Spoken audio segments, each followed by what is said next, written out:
Welcome back to my channel. This is Nate TV again. So ngayon guys, meron na akong share sa inyo isang simpleng idea. Pero bago tayo mag-umpisa, isa munang maikling intro.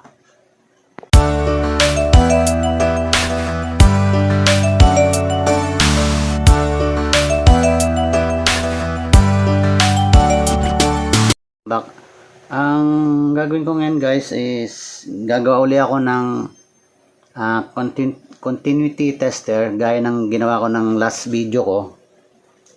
Ito yung ginawa ko ng last video ko, pero ngayon ibahin ko naman ang materials para panibagong twist. So ang gagamitin ko guys is flashlight. Okay guys, so ito yon.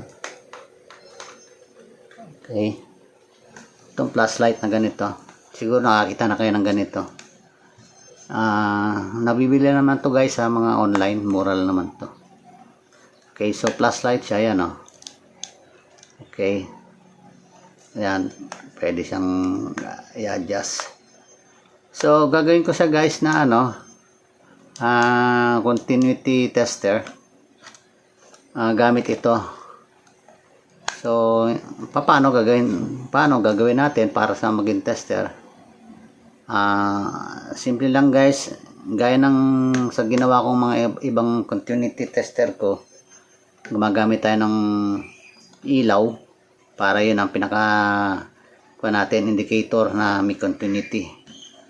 So ngayon siyempre ito, ang flashlight meron din bumbilya, may ilaw. Gagawin ko rin siyang continuity tester. So bago tayo mag-umpisa guys, i-prepare ko muna yung mga gamit.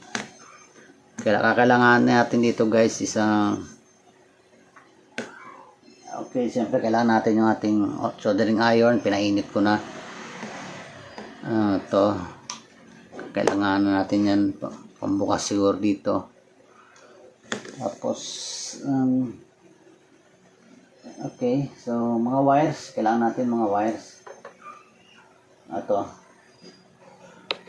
Kasi ang plano ko guys is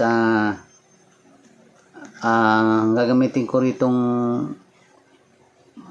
pinaka continuity terminal niya, yung pinang test natin sa both ends ng ating tetesterin for continuity. So ang plano ko sana is wire na lang, tapos gagawa tayo ng connection para dito sa loob.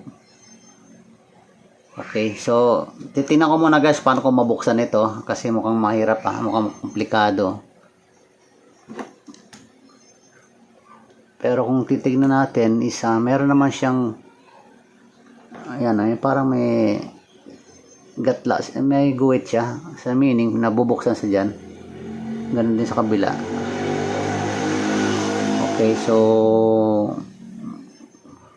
kapag ganito, wala ganong mga tornilyo, basta ganito mga plastic, kahit anong mga gamit na wala ka nakitang tornilyo, ibig sabihin naka snap on lang yan, naka ipit lang ng mga plastic, may mga lock lang yan.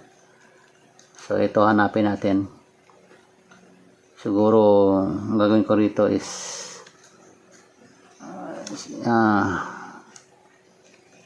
hanapin ko muna yung mga tornilyo. Wala makitang tornilyo.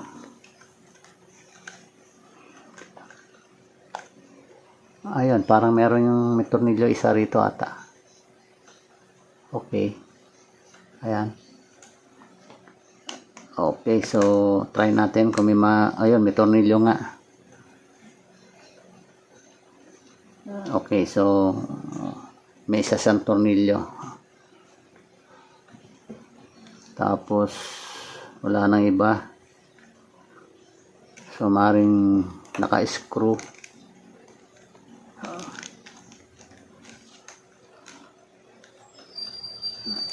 Kamahirap pa.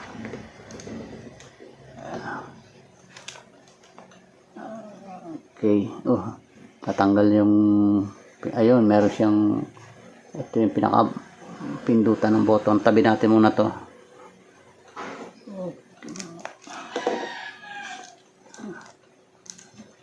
Okay, sandali lang guys, kukuha ko ng pamihit natin. Ito siguro pwede na to. Pabain lang natin. Yan o, kasi parang may nakita ko may bilog siya. Yan o, ibig sabihin na pipihit siya.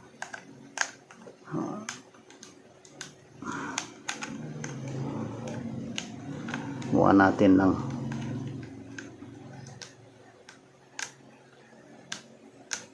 Oops, huwag ka mababasag. Ayun na, pipihit nga guys. Ayan o, yan nyo. So, iniikot siya. Ayun. Okay, so natanggal natin yung pinaka harapan niya. Ito yung kanyang salamin para sa ilaw. Ito yung kanyang ilaw. Tingnan natin. Tingnan natin. Ayan.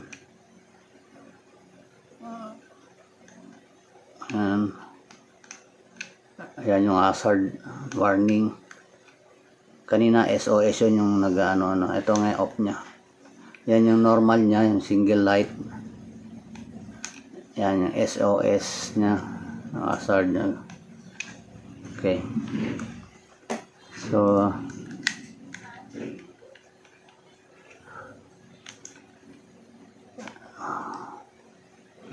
so wala siyang ibang tornilyo.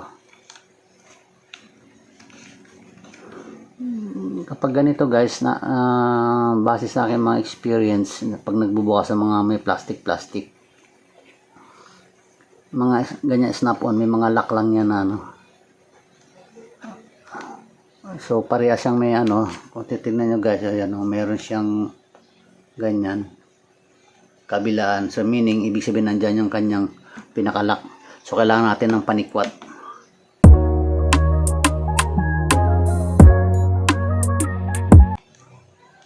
Yun, sabi ko na nga ba snap on lock lang yan. Ayan. Okay.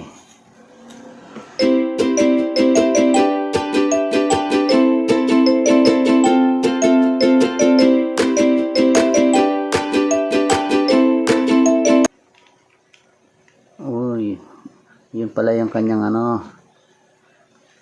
battery. So ito yung kanyang board, circuit board. Ito yung kanyang ilaw. Ayan, bombilya niya. Circuit board or may IC pala siya. Charging IC siguro niya kasi i-charge niya to. So, ang gagawin ko guys, hanapin natin yung, kasi ang nisip ko, paano nga pala natin siya magagamit paano natin magamit yung ilaw niya na bilang tester kung di natin i-switch on ganyan. Ayan. Kaso pag switch on mo naman ganyan, hindi mo naman sama ng tester. So, bilang tester kasi magaganon-ganon pa. Kailan yung i-on mo pa. Kailan gusto ko yung mapapailaw ko yung bumbilya niya na hindi natin gagamitan ng switch, babypass natin switch. Hanap tayo guys ng rito,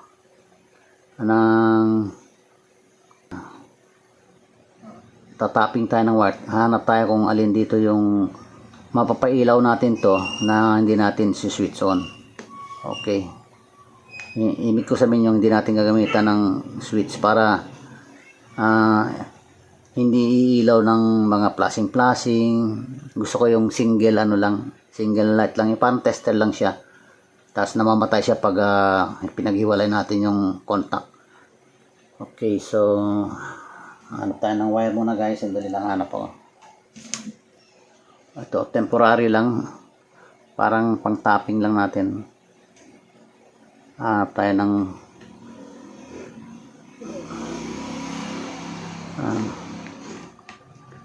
okay, so B+. Ito yung kanyang B+. Ayan, kung titignan nyo guys, papakita ko sa inyo. Ayan, B+. Tapos yun yung kanyang B, negative. Ito yung positive supply. Ayan yung, ito guys, yung nanggagaling sa battery.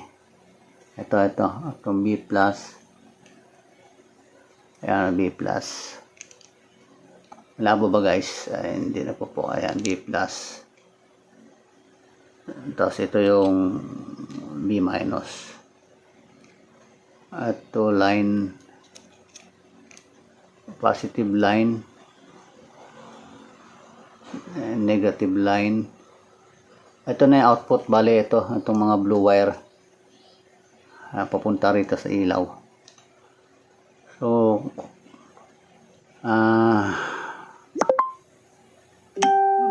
bali magba-bypass tayo ng switch, so kailangan din na natin padadaanin sa switch na mapapailaw natin. So mag-ano tayo, search tayo guys ng tapping tayo.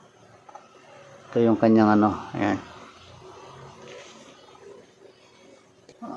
try natin, trial and error.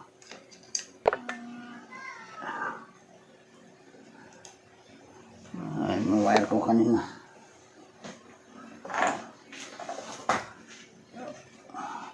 Hanap tayo ng mga koneksyon na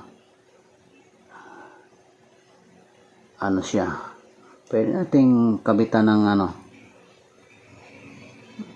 ito B+.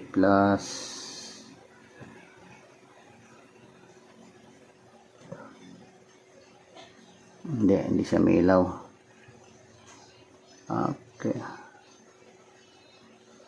Negative ito.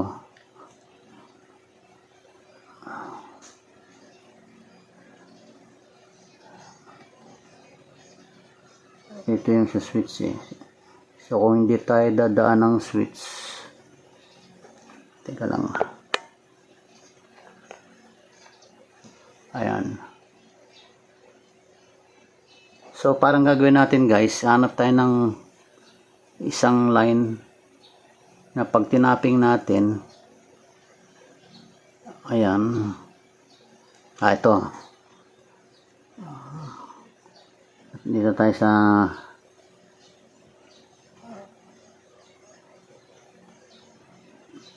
negative supply. Ayan, negative supply.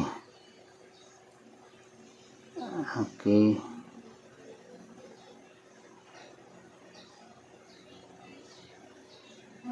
Huwag tayo dyan sa IC. Ito.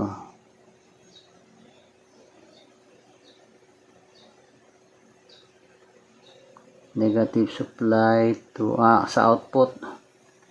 Gagawin natin negative to negative input dito. Tapos ito yung output na negative, yan o. So dito natin try natin. Ayun. Ayos guys, nakita agad natin. So wala na tayong problema. Alam natin kung anong gagamitin natin koneksyon. So ito guys, kita nyo, napailaw natin na hindi tayo naggamit ng switch yan o. Negative input. Tapos umano siya, dadaan pa yan sa mga switch eh. Ito hindi na dumaan sa switch. So dumiretso tayo sa negative output. Ayun, umilaw siya oh. So yan ang gagamitin natin na ang gagawin natin, diyan tayo magta-tapping ng isang wire, yung pang sa terminal natin, yung gagamitin natin na pang testing, yung test probe. Tapos yung isang ito naman, isang line ng test probe natin dito. So parang ganito siya. O yan. Imagine niyo naka-loop siyang ganyan, no? Naka-loop siya, no? Yan. Yan, pag ganyan ang tsura, umilaw siyang ganyan, yan, ibig sabihin, may continuity. So kung ang gagawin natin is paghihiwala, puputulin natin dito, halimbawa, So wala na siyang continuity. Pag inano natin, hindi na siya ilaw. So yun yung dulo nito na i-connect natin dito, tsaka ito yung dulo pareho ng ito na, yun ang gagawin nating test probe natin. Ayun ang pang natin, pang probe natin para makakuha tayo ng test. Magamit natin yung light niya sa continuity tester natin. Yan o. Okay. So may naisip na akong idea. Ganito na lang guys. Ito may bubutasan ko rito guys. Dito magbubutas.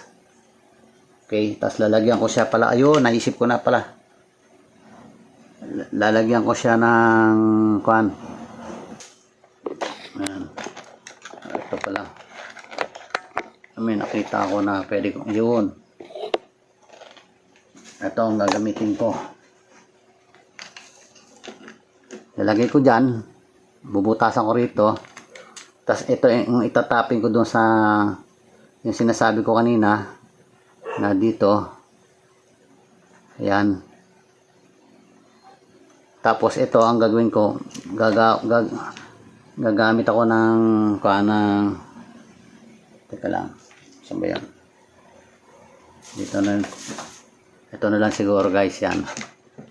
O yun, di ba? Ayan. Tapos ito yung pinaka dulo niya. Dito natin kakabit yung test probe, tsaka yung dito siguro alligator clip yung kabila, parang yung sa ginawa ko isang tester. Okay, so yun guys, bubutasan ko muna to, tapos lalagyan natin itong okay.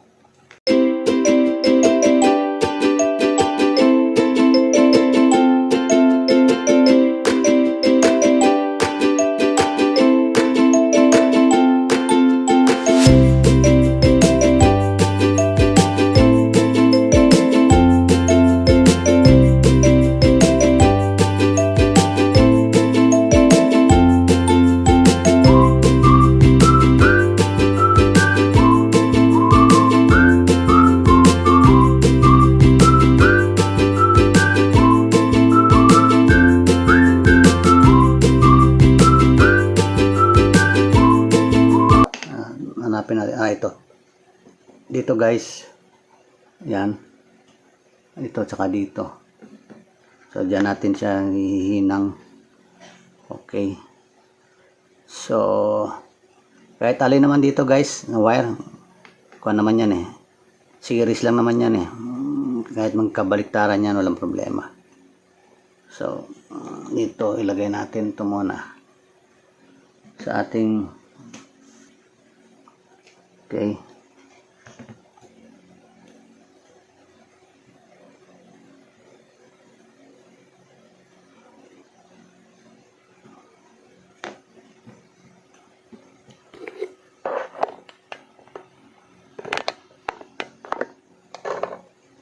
Ayan. So ito yung ating hihinang.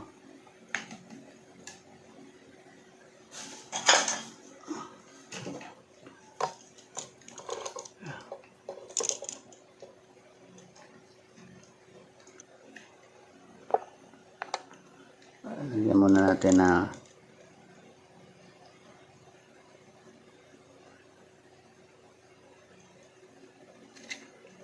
tapos dito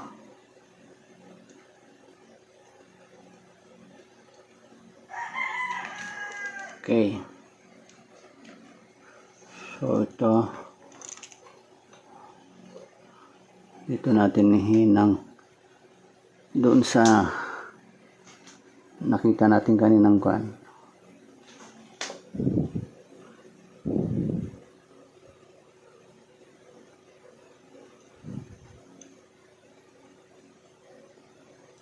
Ayan. Ito naman dito.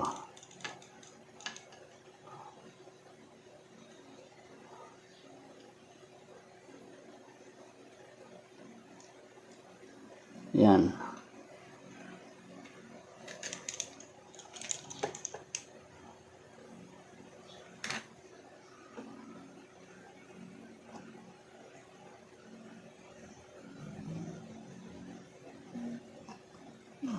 Okay.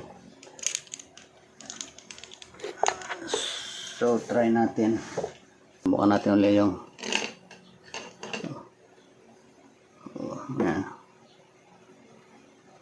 Ayun, doon nga, tama. So, ngayon guys, hindi pa sa ilaw kasi yan nga, nakahiwalay pa eh. Gagawa pa ako ng ito, yung sasaksak dito. Tapos yung ito, lalagyan natin ng kwan. So, itabi muna natin to. Gawin natin muna yung isang part. Ito, lalagyan natin ng ito. Buti may mga luma akong kwan. Ayan.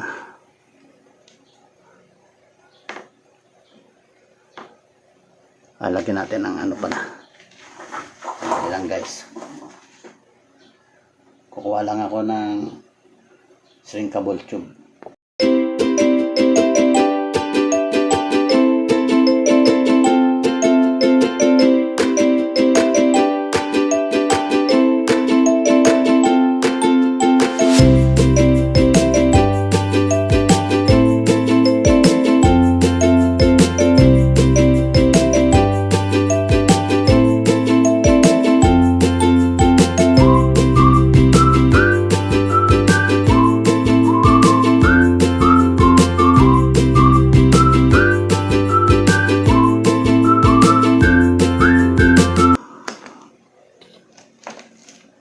Ayun. Okay guys. Ayos na yung ating ano, continuity tester. Yan o. O yan o. Pag halimbawa meron tayong testing continuity. Halimbawa itong wire na to kanina. Tapos ito. Testing natin.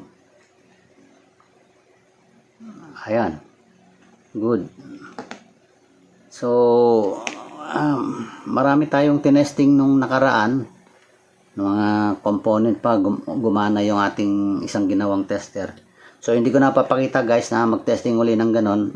At least pinakita ko sa inyo na gumana man yung continuity niya dito sa wire na kuha natin, yung sample natin.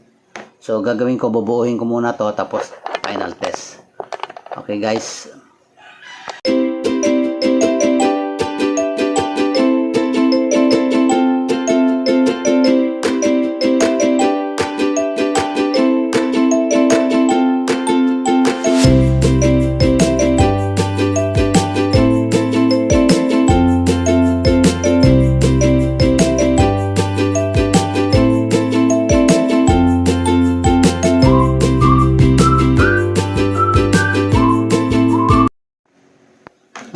Yung mga ibang hindi ko natin testingin kasi tulad ng tinesting ko nakaraan kasi baka umaba na ating video eh. Sana nagustuhan yung senior ko sa inyo ng simpleng project paano gumawa ng tester sa inyong flashlight. So bihira guys yung may mga ganito flashlight tapos magiging tester siya. Yan, pag gusto mong flashlight lang siya normal. Okay. Tapos gusto mo siyang gawing tester, i-connect mo lang ito yung ginawa nating DIY na ano, test probe nya. Okay, tapos ano mo lang testing. Okay, so okay, so nga pala pwede rin siyang i-charge habang i-testing kayo. Sige, subukan natin. Ito.